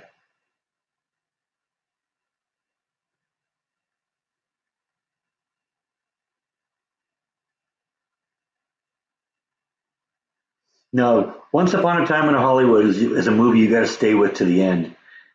Yeah, you gotta just sit through it. It's a good movie. It doesn't. You're right. It doesn't seem like it's going anywhere until you get to the end, and all of a sudden it's like, whoa, okay, it ties it all together. Yeah, give it another chance. Watch it from the beginning and don't stop until you get to the end. It's worth it. Thanks, Nancy. Even if they aren't watching, like I said, I didn't get a response back from my father, so I don't know. Sometimes he sleeps through it or turns the phone off or something like that, and misses that. But I'm sure he'll go back and watch this afterwards. Now that he's got a subscription on YouTube and is subscribed to this channel, now he can go back on his pad and watch it and see the comments and stuff like that.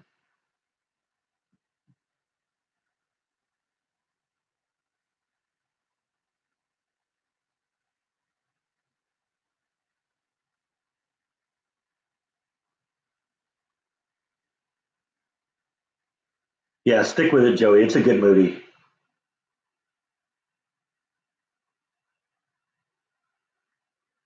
If I were to travel, the thing I would love to do if I started traveling for the vlog would be to do like national parks. I love stuff like that.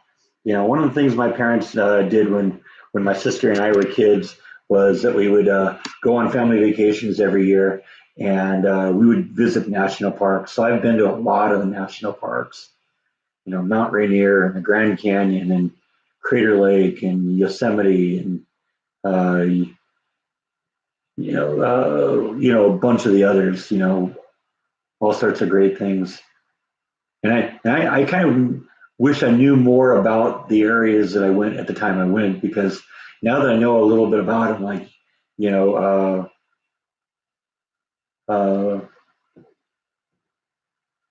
some of the geology that makes all that stuff possible, that's a lot more interesting to me now. Yellowstone, for instance.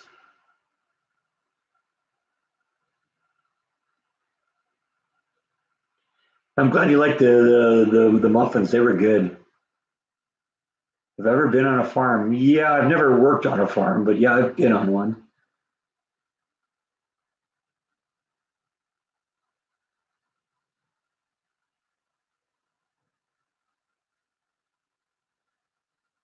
Where are the kitties hanging out? Well, one of them's hanging out right behind me, and the other one I'm assuming is up on her shelf in her room. She spends a lot of time up there. She'll come down when I start dishing the treats at night, though. Yeah, about the only thing I've been able to do geology wise was that cave, the Interspace Caverns that I visited a few months ago, and I'd like to do more of that kind of stuff. I like that kind of stuff, but I would definitely love to, go travel around and look at some of the national parks. And see, I think that's something that would be a difference between mine and Jordan's vlog because Jordan said that he's not really into that kind of thing. He likes more things like going to foreign countries and stuff like that. The favorite vlog of mine that he did was when he went to Mount Vesuvius in Italy. Just because that's such a fascinating story.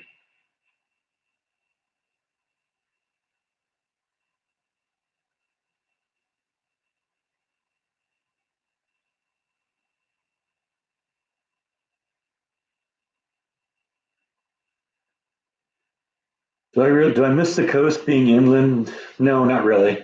First off, I'm not really that much further from the ocean than I was when I was in California.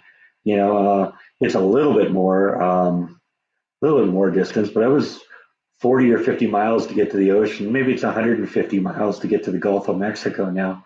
And even when I was that close to the ocean in California, I didn't go very often. It isn't really that exciting.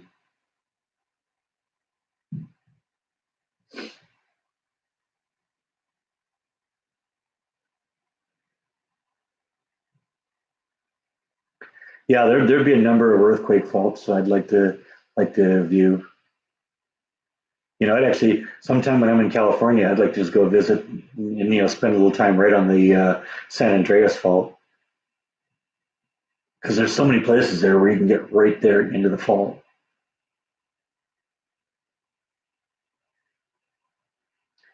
Maybe go to the place where that earthquake happened last summer in California that I did the vlog on. I still watch the earthquakes daily on there, and there's still a couple hundred earthquake aftershocks on that fault every week. That still hasn't returned to normal. May not for years.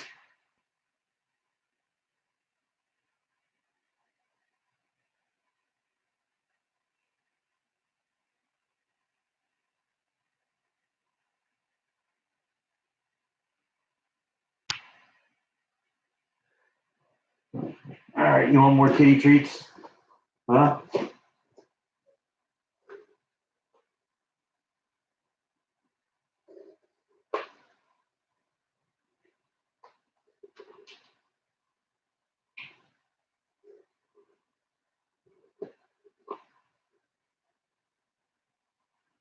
Geez, lunge for it a little bit, dude. Bet you tried. You could get my whole finger.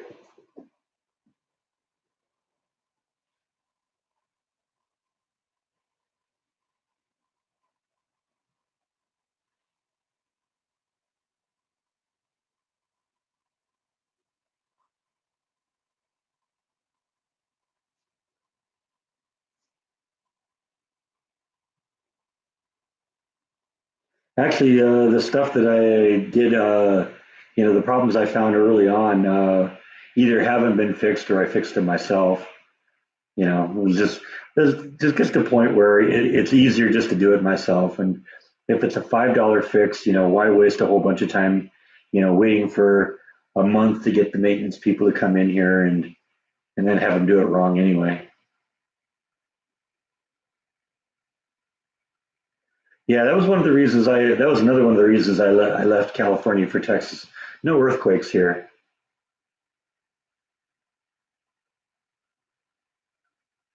I mean, occasionally they'll get something, from the oil drilling, something will subduct a little bit or whatever.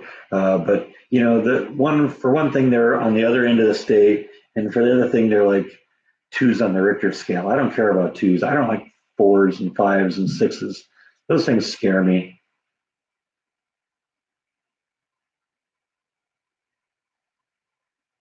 What's my favorite thing about living in Waco so far? I love the weather. Yeah, okay, it gets a little hot at times, but I like the fact that there is a difference in weather. There's a lot of things. I like the people. The people are really nice. It's just you run into just people will walk up to you and say, "Hi, how you doing?" On the street. That never happened in California. It's less expensive to live here.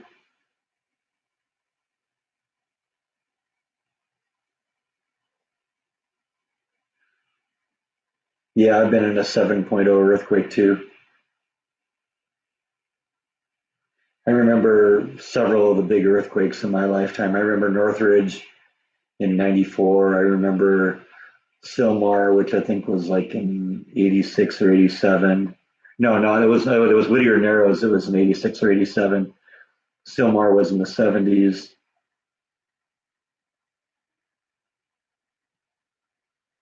Yeah, that's one of the things I like about it is about Texas. Like I said, is the weather. It changes so much, and you never know what you're going to run into. You know, it really is the definition of the you don't like the weather. Wait 15 minutes.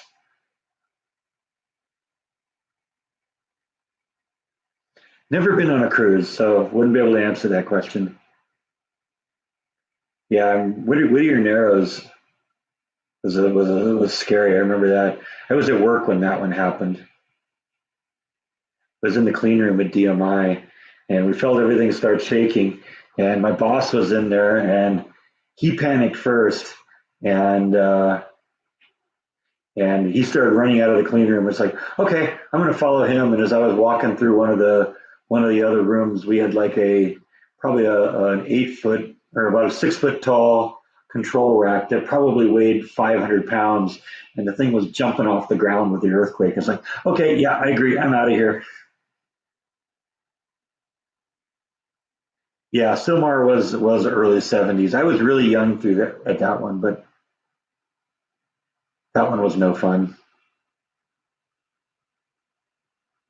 And of course, I remember hearing about Loma Prieta, but I wasn't in that one. That was that one that interrupted the World Series in San Francisco that one year.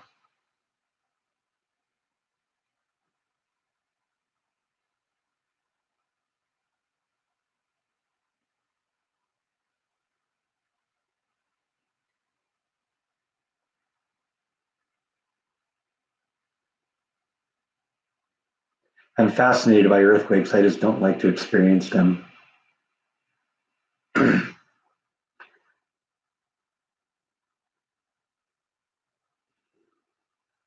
Yeah, west coast of Canada is capable of getting some earthquakes because the San Andreas Fault kind of goes offshore at California and kind of parallel goes parallel to the coastline up to up to around Alaska and then goes down the Aleutian Islands and all that. And so, you know, Canada can get some earthquakes, but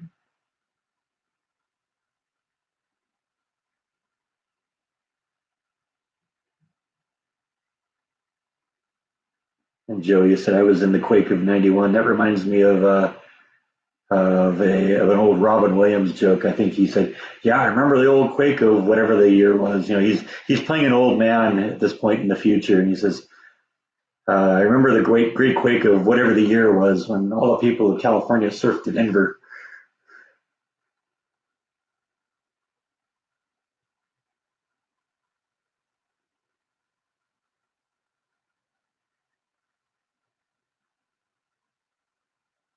Yeah, I love reading about and even seeing videos of earthquakes and volcanoes too, but I wouldn't want to be anywhere near one. Closest I've ever been to an active volcano when it was going off. Well, no, actually, that's not an accurate statement, but an explosive volcanoes. I remember when Mount St. Helens went off.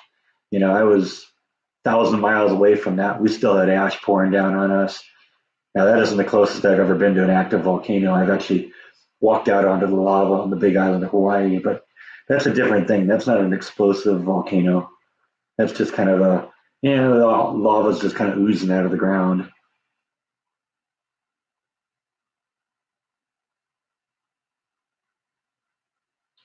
Yeah, that big 64 earthquake in Alaska, that was a nasty one. That was one of the largest earthquakes ever.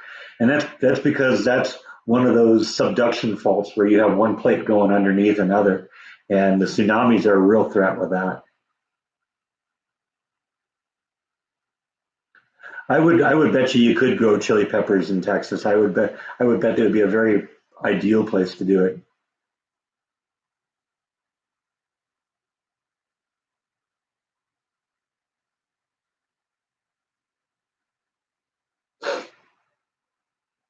Yeah, we had ash coming down in California, in Southern California. I remember that.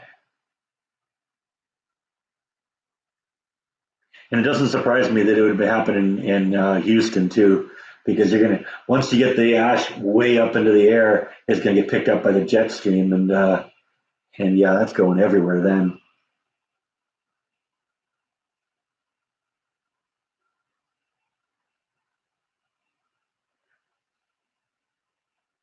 A few years ago, my parents went and visited Mount St. Helens when they were doing a lot of traveling. They brought back this little plastic vial that had actual ash from the explosion. So that's kind of cool. I like that. All right, thanks for stopping in, Clayton. Oh yeah, I bet you was all over the place in Portland.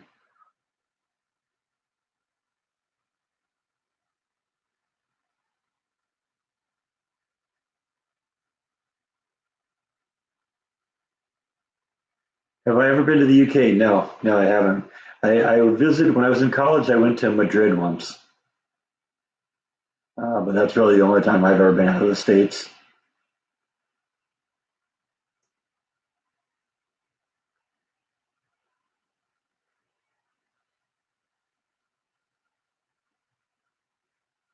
Yeah, I think it'd be interesting to visit Mount St. Helens now that it's done for a while. I've actually been watching this. I don't know if you've been watching that volcano that's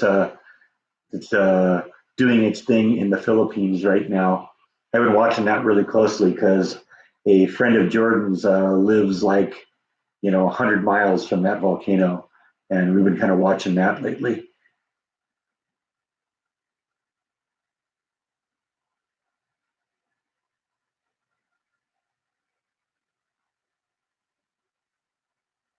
That's kind of cool. Glass egg paperweight from Mount St. Helens ash.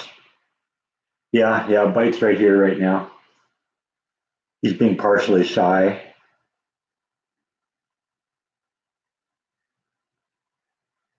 Okay, thanks for stopping in, Laura. Yeah, we're gonna wrap up in a couple minutes. I usually go for 2 hours, and we're coming up on that pretty quick.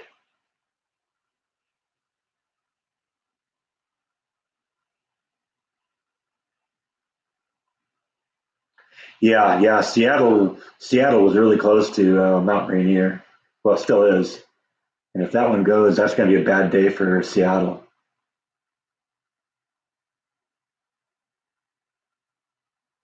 Yeah, it would seem that the more you move east of Mount St. Helens, you get a bunch of ash because it's all going to get picked up in the jet stream.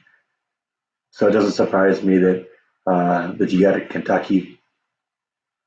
I mean, if we got it in Los Angeles, the jet stream is kind of pulling the ash away from us at that point.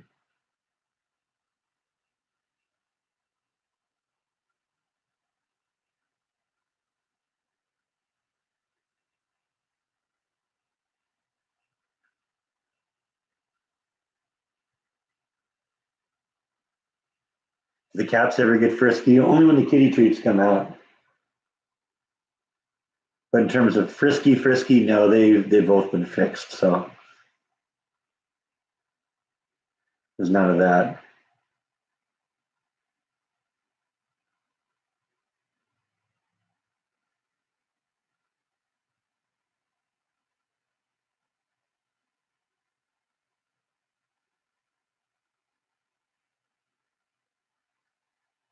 Work at a FedEx aircraft hangar. That's interesting. I had a friend that worked there. I mean, not maybe that particular one. I guess they've got a bunch of them, but He didn't stay long. He wasn't really into it.